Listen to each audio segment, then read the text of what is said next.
Hello, Anaheim Ducks fans. Welcome to another episode of the the Quack Report. It's about that, hey? It's pretty much it, yeah. The Dostal show. Yeah. Established 2020. 2022, yeah. damn it. 2022, yeah. Yeah. Yeah, I don't want to go back to 2020, please. No, Thank you. I said that, and then I got like a chill, and then realized I fucked up. Oh, man. Yeah, what a game. Yeah, it was good to start, I'll say. Oh, for sure. As we talk about in the pre-recorded stuff that you'll hear later, and again, it's one of these confusing ones again. The Ducks seem to be good at starting games, and lately just the first period, and then it just eventually it doesn't taper off. It falls off a cliff. Yeah. So, because the first period was fantastic. I thought. I was like, actually the first two periods, I was like, holy shit, we might win this game. Yeah, it was a game the entire time. And then we decided not to anymore. And we got really the undisciplined aspects is what hurt us in this game. Took way too many penalties. I've talked about this before. And I mean, it makes sense. You're going to take more penalties when you are more desperate and when you're behind. You don't have the puck. Yeah. Yeah. And when you don't have the puck. Right. So, 24 minutes in penalties tonight. Oof. There was a couple misconducts at the end. That doesn't include that because the Wild have 6 penalty minutes. And you mean combined 24 minutes? I see. I thought you just meant the Ducks. I meant for the Ducks. Oh, I'm because I thought Minnesota and Anaheim each got. Oh no, sorry. Okay, just Vetrano got the misconduct there. Okay, I thought Minnesota had one as well. Okay, I actually did too, but yeah. Okay, so take that off even then. 14 minutes. Yeah, that's not what you want. And I guess one was a 4-on-4. Like there was a full on 2-minute 4-on-4.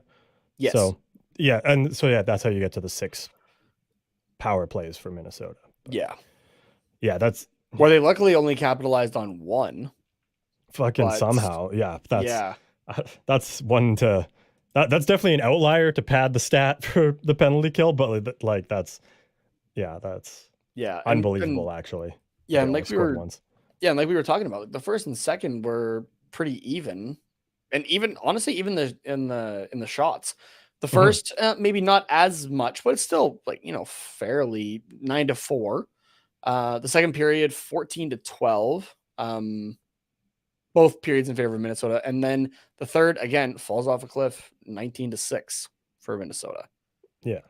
So it was, just and what was it? Four of the penalties were in the third period, but like 4 of the power plays for Minnesota.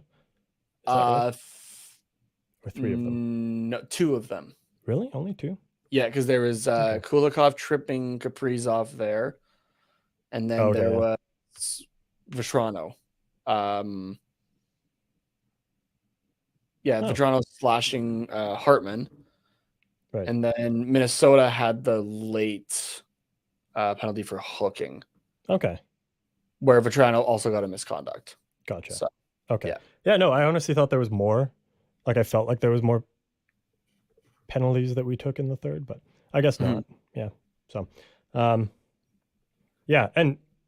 to be fair, in falling off of a cliff for the third period, this is the second half of a back-to-back. So it's kind of expected that in the third period, you're probably going to be chasing the game a wee bit, but still, it's not what you like to see, I guess. So, yeah, exactly. Yeah, okay. The other thing that kind of threw me off, and I'm just seeing a tweet here from CJ Woodling that I think kind of honestly sums it up. He says, honestly, it's not the loss that bothers me. It's that Dallas Eakins blew an entire period on completely nonsensical lines with no practice ahead of time on a back-to-back. Yeah, what the hell were those lines in the first period? Like the opening lines, you mean? The opening lines and like what he because he shuffled it up in the first period as well. Okay. And they were still just like what the hell was that? Yeah, I don't really understand that because like we're not running 11-7. Like we did 12-6 this game, so But you should just have like yeah, like a good rotation. And like yeah, we didn't really start like the freshest we've ever been, but it also wasn't bad either. It's not like, oh, holy fuck, we're down 3-0. Let's shuffle the lines. It was just like, no, Minnesota was just pressing and had a lot of zone time. And so that's kind of what you expect from Minnesota, yeah, right? but So like you but don't it need to was shuffle the lines for that. Like it's weird. we didn't even I don't even think you really needed to shuffle the lines the way you did before the game started. If anybody missed it, the projected lineup from the Anaheim Ducks Twitter account was a top line of Henrique centering Terry and Comtois. The second was Strome centering Leeson and Zegras.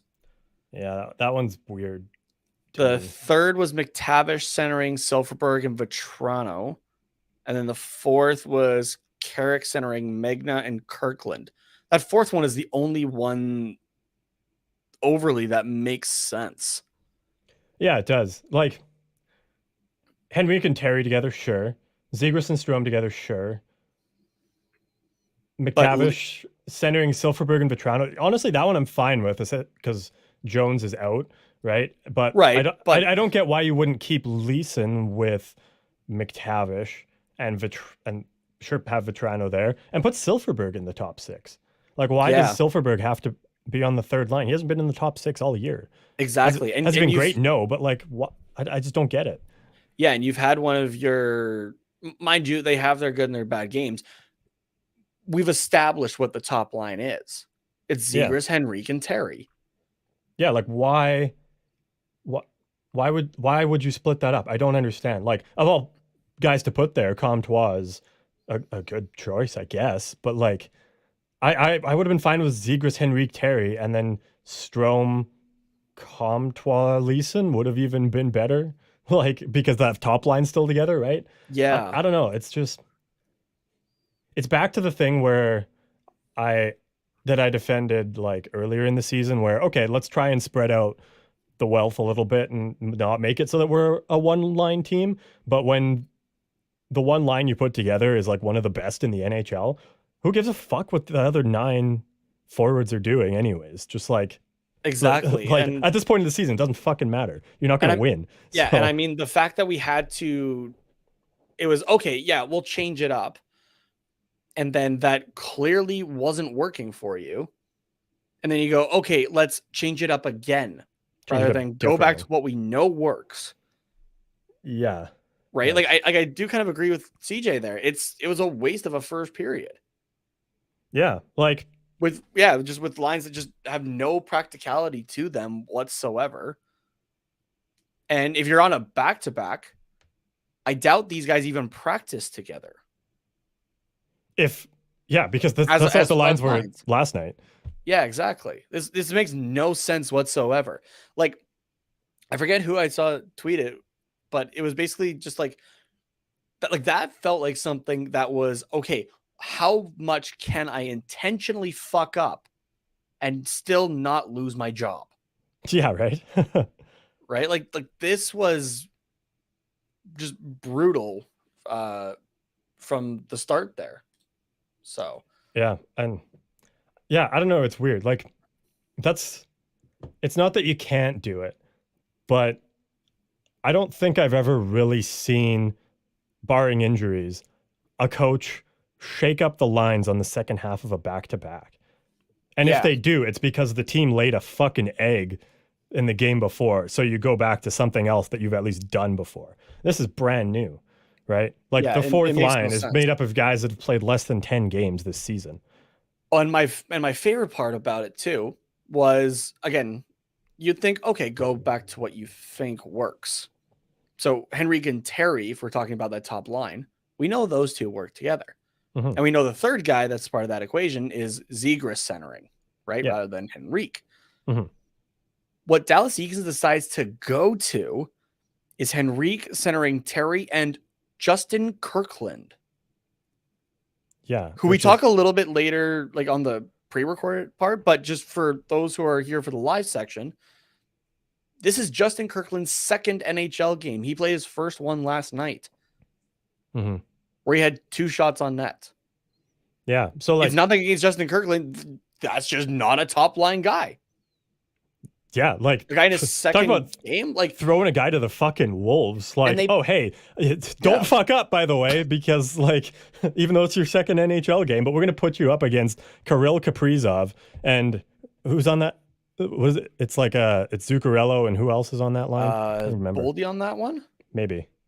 Yeah. Either way, either way, it's like, why the fuck are you doing that to the guy? Jesus. So you try it once or twice, right? 30 seconds, 45 seconds max for a shift, right? Yeah. Give him a shift after like a power play, so you know Kaprizov's not going to be on the ice. So that's your minute and a half of time on ice as a line together.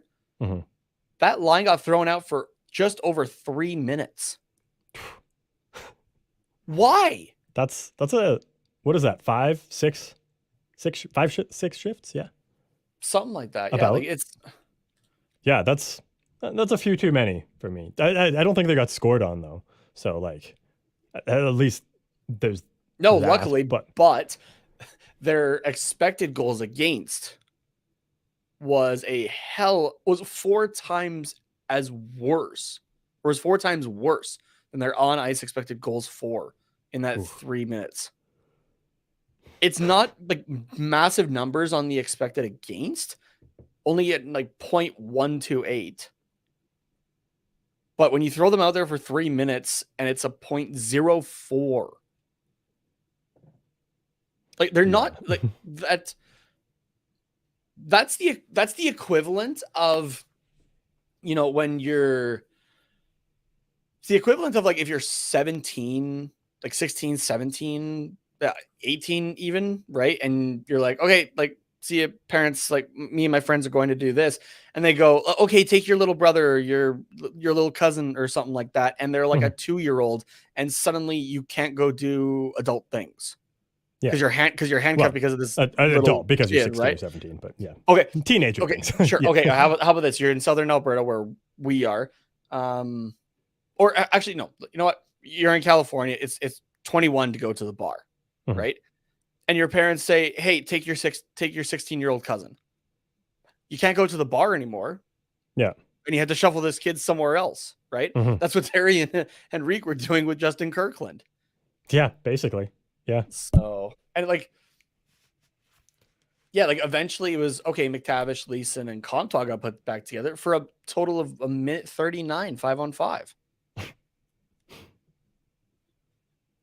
Right. Like, eventually we find like second and third period, we got back to what we know in Zegras, Henrique, and Terry for 7 minutes and 34 seconds. Yeah. Well, I mean, that's in 2 periods. So, well, yeah. I'm trying to think that'd be like 10, 11 minutes over 60 minutes, which is like a little low, but considering how many penalties we took, like it kind of makes sense that at 5-on-5 that would be a little bit less, but yeah. Yeah, and this is reflected because we shuffle the lines around so much, which again, still, what the fuck? That projected fourth line. Again, Sam Carrick, who is more of a fighter, right? He's your body, basically. Megna and Kirkland played just under 5 minutes, 5-on-5. That's the second highest time on ice 5-on-5 trio in this game. It's like, the fuck is the point?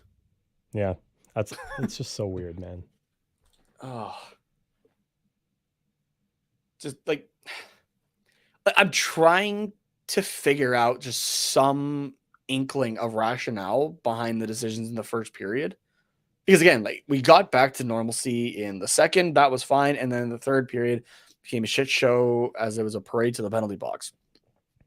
But just that first period handcuffed us, right? Like it's a game of what ifs, right? What if the normal lines, or relatively normal lines, were together in the first period?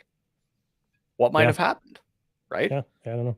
Do we get an extra? Do we take the lead 1-0 into the second period, or 2-0 even? Potentially, yeah. Right? Like, it would be a who different knows? game. Yeah, it could be a different game. You never know. Yeah, but I don't know. I think the only rationale that you can possibly come up with is Connor Bedard. that's about it. I can't even think of like Connor Bedard as rationale. The only thing I can think of is 1, 2, 3, 4, 5 too many wobbly pops before you go and coach an NHL game. Yeah, maybe. But like it, I don't know. Doesn't make sense to me otherwise. Yeah. Yeah. What else did we have here? Yeah. Speaking of offense, I guess I specifically picked out in that what was that the start? Yeah, start of the third period there. There was a point that Marc-Andre Fleury was down on the ice, just desperation mode. The Wild in front of him were in desperation mode. Ducks took what, like 2-3 shots? Couldn't get a single thing. It's either a Wayne Gretzky shot on the ice, which guess what? There is a guy wearing goalie gear laying flat on the ice. And there was also someone else selling out in front to get in front of that. And yeah, just no one able to raise a puck and put it into an empty net, essentially. The Wild take it down to our end. Also gets a chunk of it, but it goes into the net. 2-1. Like, that was just deflating overall, I feel like, for the team. Yeah. So, and even for the people watching at home or in the building, right? Oh, for sure. Yeah. It was, you just saw this spectacular effort by Minnesota, and then they go down the other way and just throw it on net, essentially. Yeah. So, I don't know. Yeah, like I said, the undisciplined game cost us 6 penalties taken in this one. Yeah, it was just rough overall, I guess. Primarily in the third period. Like that's the thing with this game, right? Is one period alone can cost you. In terms of the on ice play, one period cost us. In terms of coaching decisions, another period cost us. So really, it was only the second period that was any good. Yeah. Yeah, we were playing at like close to the potential that this team has. And it just gave us a false sense of hope. Yep. Really. So exactly. Sorry, just going back to the one, or like the first period line shuffle. The only thing I can think of for like wanting to start the lines this fucked up is I feel like I've dropped a lot of F-bombs to start this off, and I really apologize to everybody. You got to catch up to me at some point. Yeah, right. But like the only thing I can really come up with to make sense of why you would do that on the second half of a back-to-back is that the game against LA was not good at all. So like, if you're like, okay, we need to do something else, or we're just going to, because if that's what happens against LA, not to take anything from LA, because they're second, third in the division and have been like all year, like they're a good team. I know, I'm sorry. But if that's what LA does to the Ducks, what is Minnesota going to do on the second half of the back-to-back? Like, you've got to do something to be like, okay, I at least tried to make it so this wasn't a blowout, and thankfully it was not. It probably should have been, but at least we settled for the exact same result in 4-1. So that's like the only kind of thing that I can maybe think of. And again, it doesn't make a ton of sense, but that's what I've come up with. So yeah, but even okay with I was going to play devil's advocate on here. Okay, so yeah, you're not happy with how the game against LA went to shuffle it up. So why now?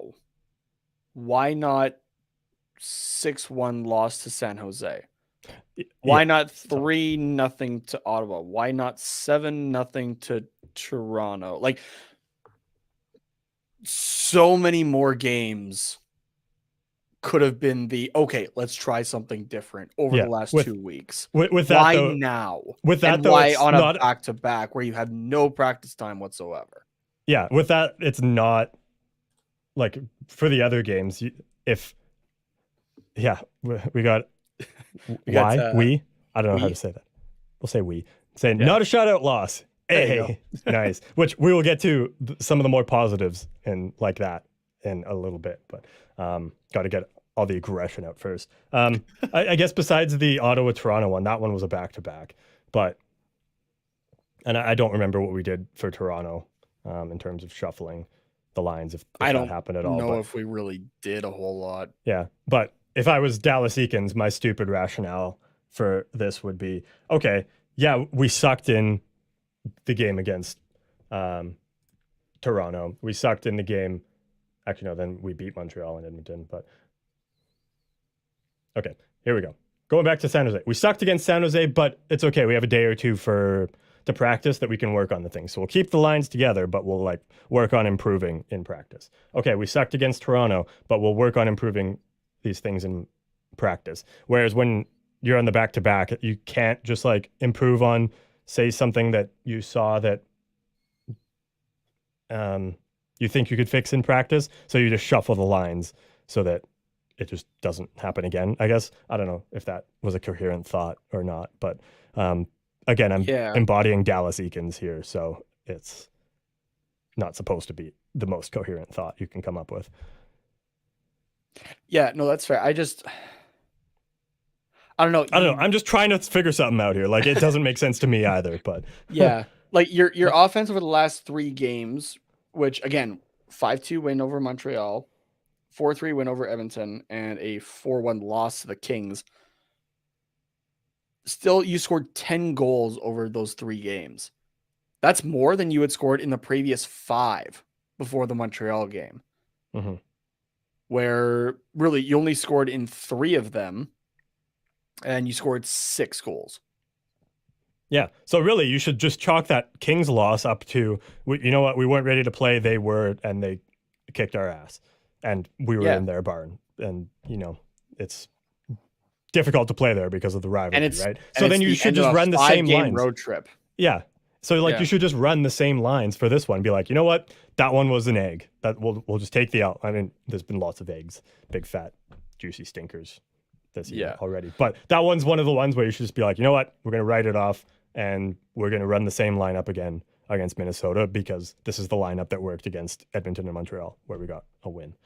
Save for Max Jones because he's injured. But yeah. Okay. Now I'm going to say this. I'm going to say this in hopes that this statement becomes outdated in a day or 2, even, which might be brutal because of the timing. At this point, no, Dallas Eakins is not going to get fired. Yeah. Like we have him for the season. We have him for the season. Yeah. You fire Dallas Eakins. What, this team's going to go 50-0? Like, no, I'm not even thinking you start winning more. I just start thinking that there's not somebody behind the bench who is making ludicrous decisions for the team. If you're not going to fire the guy, just take away his responsibilities. Okay, seriously, just pay the guy like basically the same way you would if you fired him, right? Like just give him his money. Dallas, we just need you to come out at this point. You can stay home the entire for the next 9 games. Just come to the rink, stand behind the bench, point a couple times, draw a little stick figure on your notepad. Yeah, hey, exactly. Every once in a while at the ref, that's all you got to do. That's all you have to do. That's all I want him to do at this point. Somebody else needs to make decisions for this team. Trevor Zegras, during the Adam game. Henrique, Cam Fowler. Sure. Fuck, I'd even trust. I'm gonna blow John Klingberg. Whoa, I'm gonna rip John Klingberg apart. You're gonna blow John Klingberg. All right. I'm gonna rip John Klingberg apart later in the episode because we recorded it in the past and you'll hear it in the future. But I would trust him to make the coaching decisions more than I would Dallas Eakins at this point. Yeah, I don't know, man. Yeah, I don't know either. But I do have a couple positives that I want to kind of leave this discussion off on before we move on. But before we do that, we are going to take a short break with our friends over at DraftKings. Be sure to use promo code THPN to bet against the Anaheim Ducks, because when they do that, or at least when Nate does that, they win. So at least somebody wins, even if it's not Nate. I'm the one who wants to win in that situation. Yeah, I don't know. There can only be one. It's either Anaheim wins or Nate wins, and it can't be both, even if you bet on Anaheim. So, but yeah, promo code THPN, DraftKings Sportsbook. We'll see you guys in just a minute here. Hockey fans, light the lamp this winter with DraftKings Sportsbook, an official sports betting partner of the NHL. New customers can bet just $5 pre-game money line on any NHL team to win their game and get $150 in free bets if they do. If that wasn't enough excitement, you can turn small bets into bigger payouts with same-game parlays. Combine multiple bets like which team will win, how many goals will be scored, and more for your shot at an even bigger payout. Download the DraftKings Sportsbook app now. Use promo code THPN, bet $5 on any NHL team to win their game, and get $150 in free bets if they do. Only at DraftKings Sportsbook with code THPN. Minimum age and eligibility restrictions apply. See show notes for details.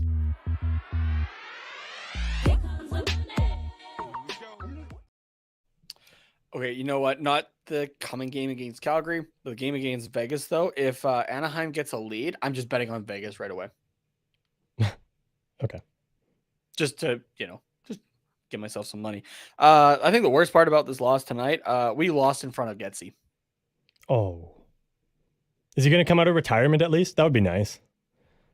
Throw him behind the bench. I think you're onto something. Yeah, wasn't his kid the arena host for the evening, or something? Oh no, he was hosting something. What was it? His kid was the junior reporter in that video that was going around, which yes, that video was hilarious. Holy shit. I said Zegers finally found somebody that's at his level, and it happens to be Getzlaf's kid. Yeah. You're so boring to watch, and then Zegers comes into frame. Yeah. It was perfect. Yeah, that's good. Some positives for this game, because it wasn't all bad. Number one, we held Kirill Kaprizov off the score sheet. All right. Yeah, I didn't realize that, actually. Yeah. Okay. Unfortunately, Matt Boldy got 3 points, and Eriksson Ek actually got a goal with his brother in the building. Not against his brother, unfortunately. I was really kind of hoping we would put Eriksson Ek in, especially because second half of a back-to-back, it's against your brother. Wouldn't it be sick if your brother scored a hat trick against you, or you shut out your brother? Like, one of those two would happen. Yeah. You can't, I did say that I thought we were going to see Dostal both nights. You did, yeah. And I thought it would be Eriksson Ek. But Mason McTavish's breakaway goal, thing of beauty, picking off the pass from, I think it was from Kaprizov, honestly. Either way, it was a beautiful goal. Yeah. Mm-hmm. Yeah, just his ability to read the play and break that up. And as soon as he got the breakaway, I was like, this has to go in. I know it's against Marc-Andre Fleury, but I can just feel like Mason McTavish just feeling it tonight. And then, he just picked 5-hole, and that was a gorgeous, gorgeous goal. I loved it. Yeah, he played below his average tonight, 12:47, and really? minute 1 on the power play. Yeah, we only got one or two power play opportunities. Yeah, we were shorthanded a lot, and he doesn't play penalty kill, so I'm not surprised if basically everybody's going to be lower for the time on ice, unless they're a regular penalty killer, but that's just me. So shift chart. This is what I want. McTavish.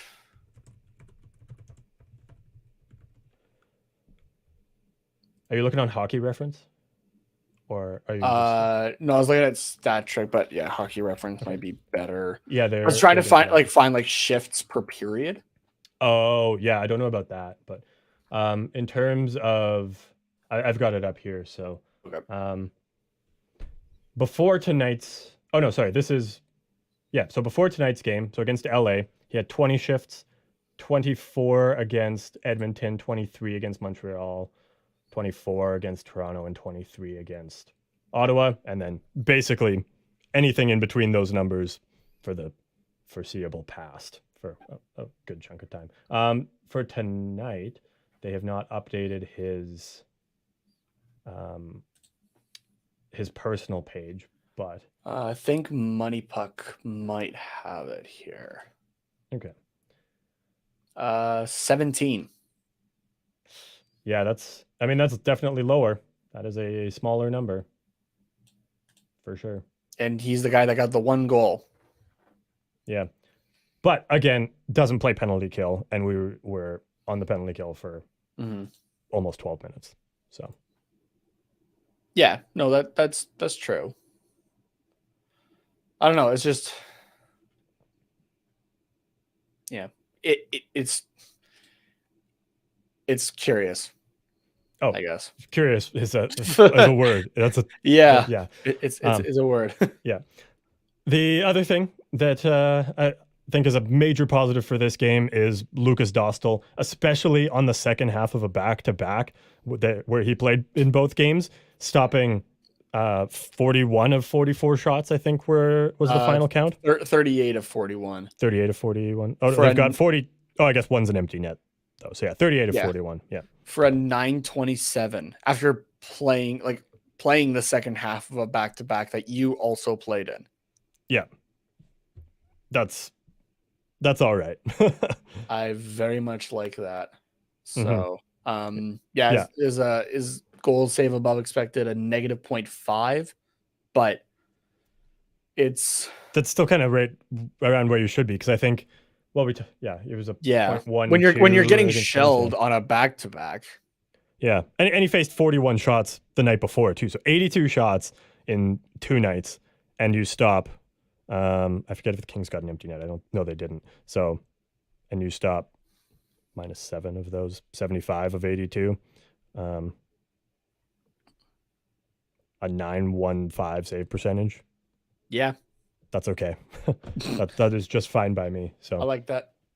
Yeah, even a 3.5 goals against average is not bad in this economy. So yeah, and when you play on the Ducks, so exactly. Yeah, man. Not mad about that. Yeah. I actually paid more attention to how they say his name on the broadcast, and it was Guy Hebert, who I'm assuming has talked to him quite a bit. It's Lukash, like Lukash, so the the little U above the S, I guess, makes it more of a sh sound, because excuse me. Like everyone else says Lucas, but I'm assuming if someone comes out and confidently says Lukash, they don't just like have a lisp. Yeah, Hebert does not. So so that's his first name, and then it's Dostal, like Lukash Dostal. Okay, Dostal. Yeah. Okay, sounds good.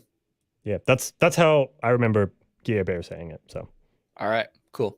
So now we know. Yeah, Dostal it is. Yeah.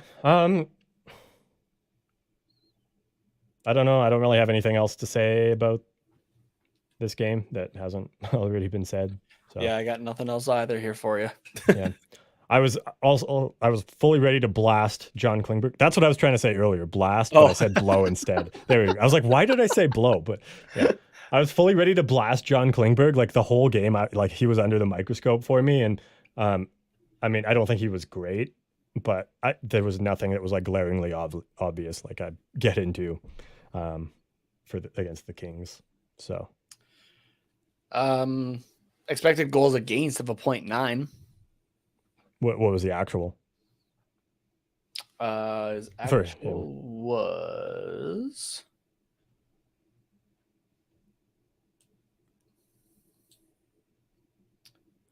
he was that's expected on ice. Whoops. He was a -1, so it depends, I guess, if he was on the ice for the McTavish goal. But yeah, that's my problem with plus minus is like, yeah, you can see someone's a -1, but like, were they on the ice for just 1 goal against, or was it 2, but they were on the ice for a goal 4? Like, weird. Excuse me. Yeah. Yeah, exactly. Anyways, yeah, I don't know, whatever.